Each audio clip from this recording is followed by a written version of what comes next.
Welcome to Speaking Places, your daily podcast journey to the world's most amazing places, told as if they could talk.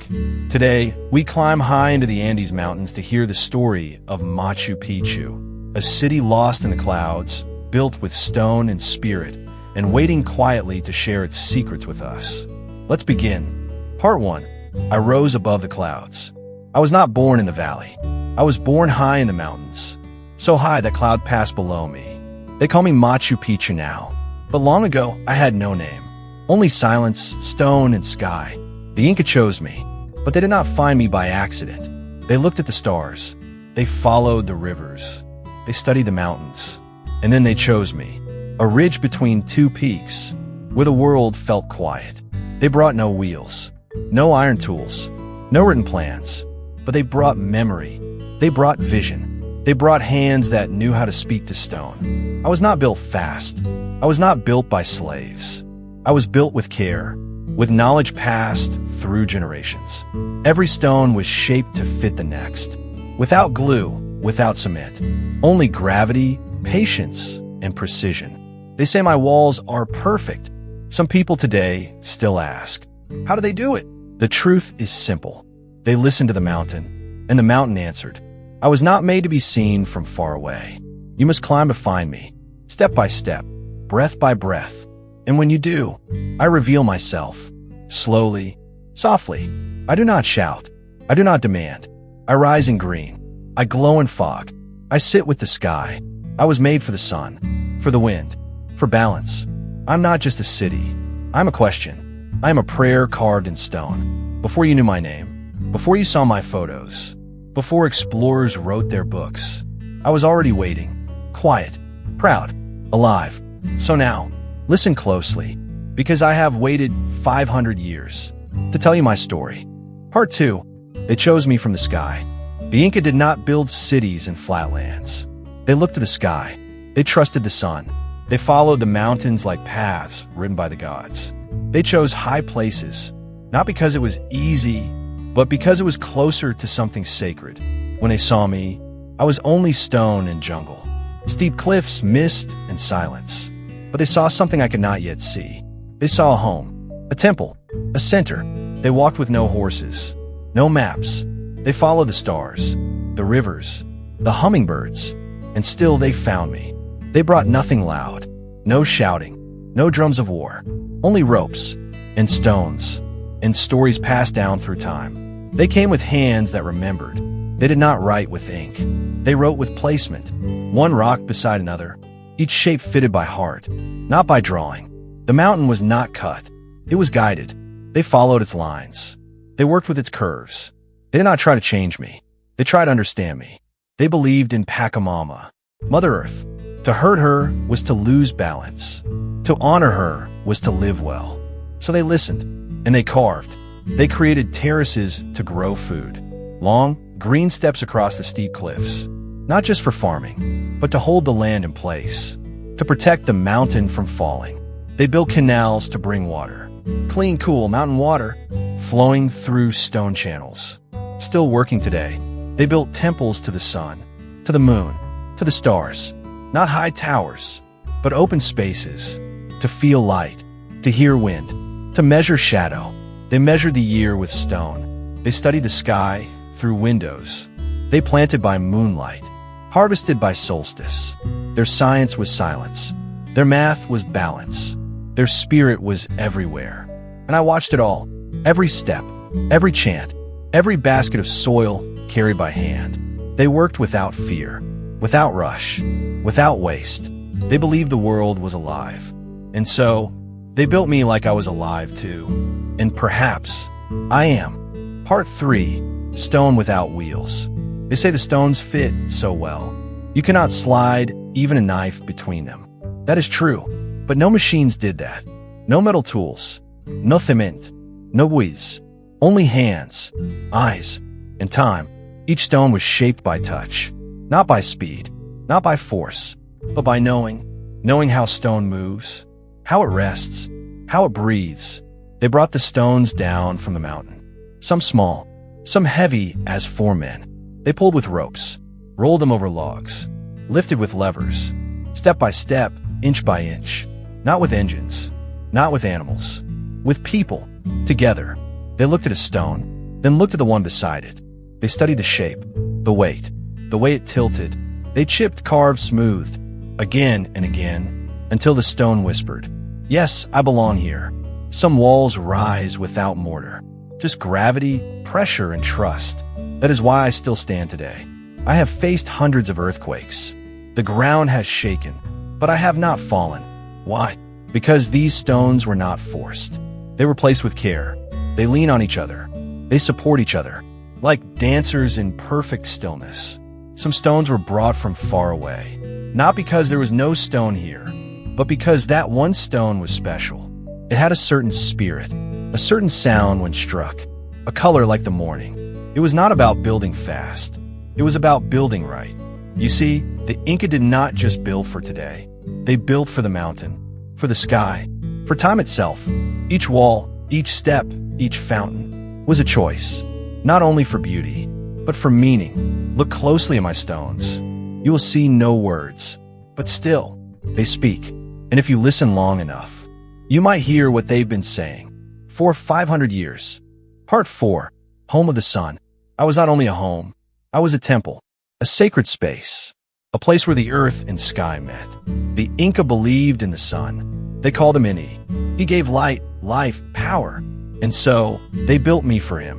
Every line, every shadow was designed for his journey. My windows face the sunrise, not by chance, but by purpose. On the solstice, the longest and shortest days of the year, the sun touches the exact center of my sacred stones.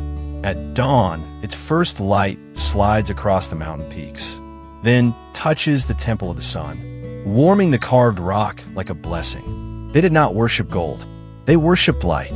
Gold was sacred not because it was money, but because it shined like the sun. They made no idols with open mouths, no statues of war. They built temples with quiet stone, with open sky, where light could walk freely. They followed the stars.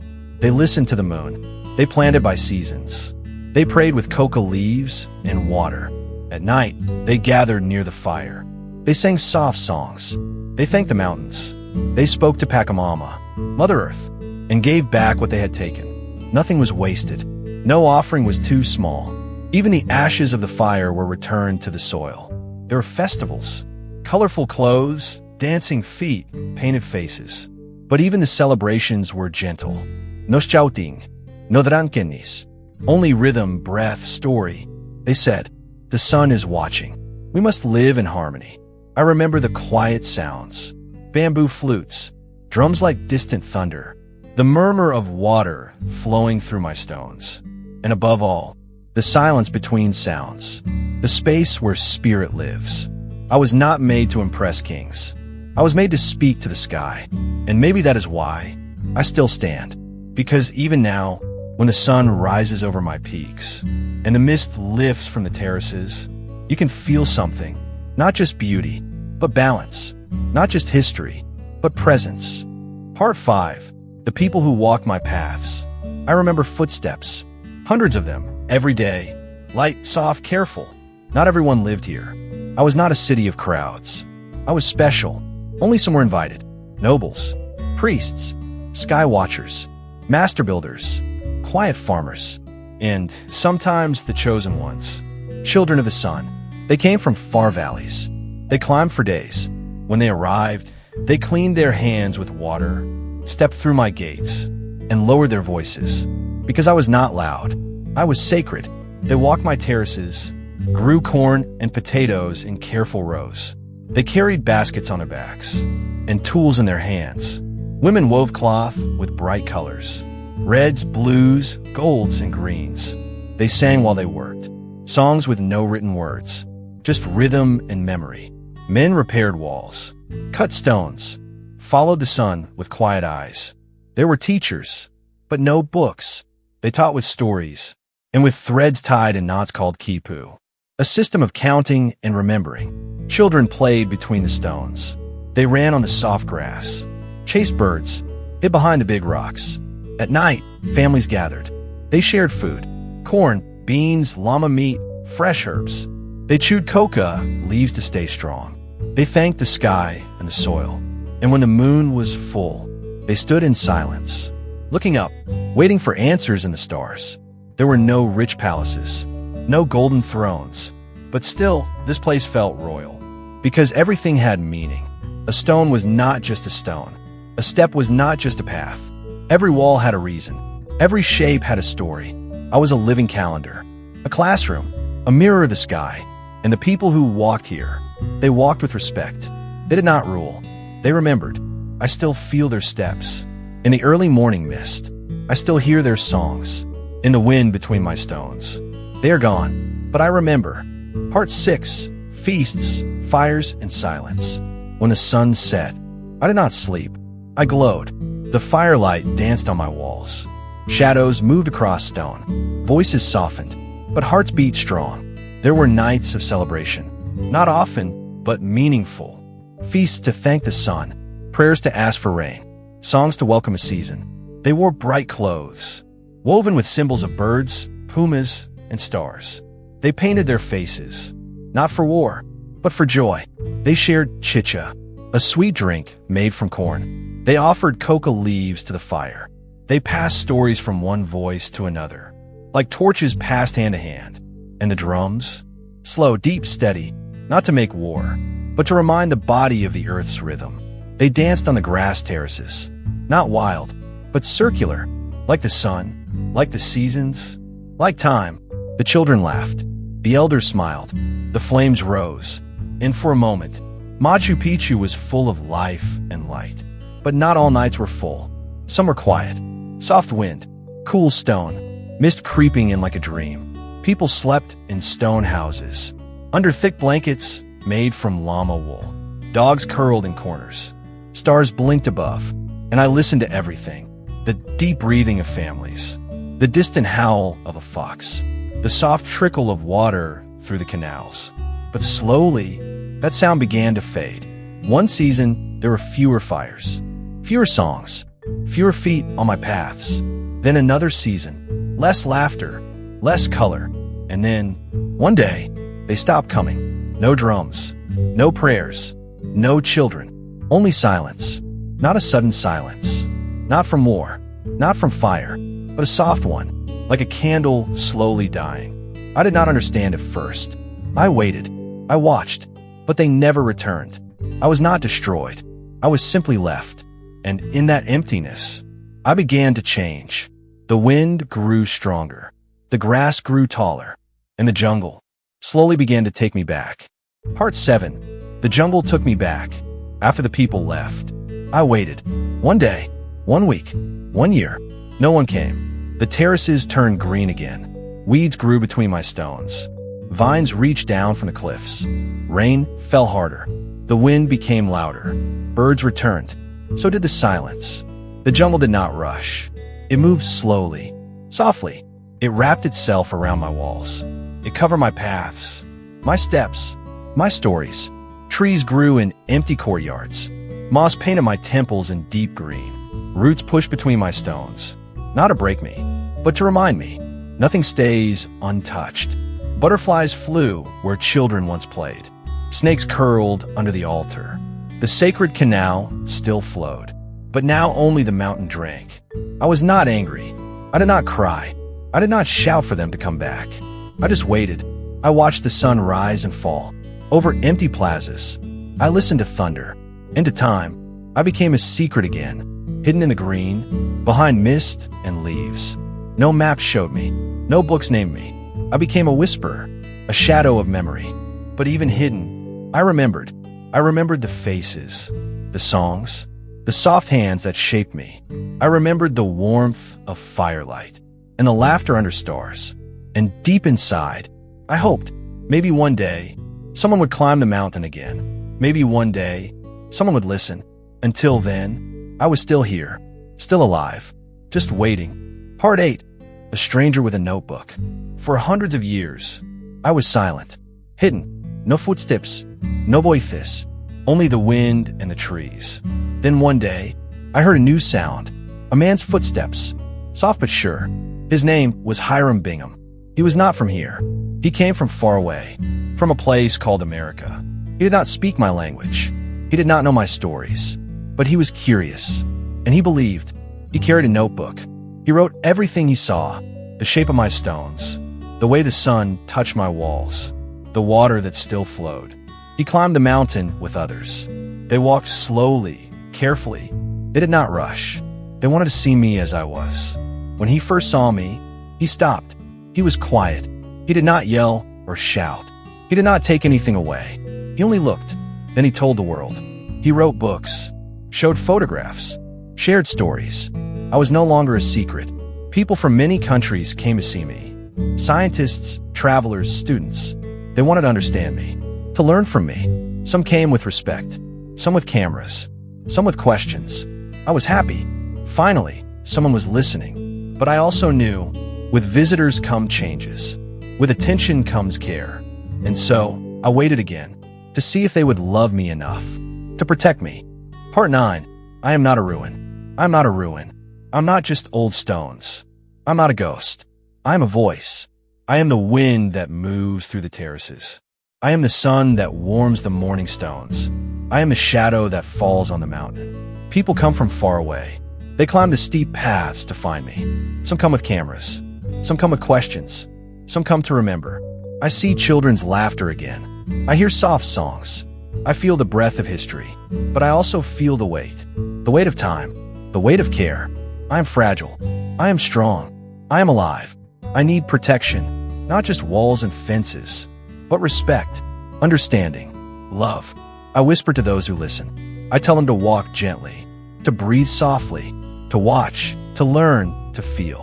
Because I'm more than stone. I'm a story, a memory, a question for the future. Will you listen? Will you keep me safe? Will you carry my voice forward? I have waited 500 years, and I will wait more. But I hope now is the time to hear me. Part 10. Whispers through the trees. I stand quietly, hidden now beneath green leaves and tall trees.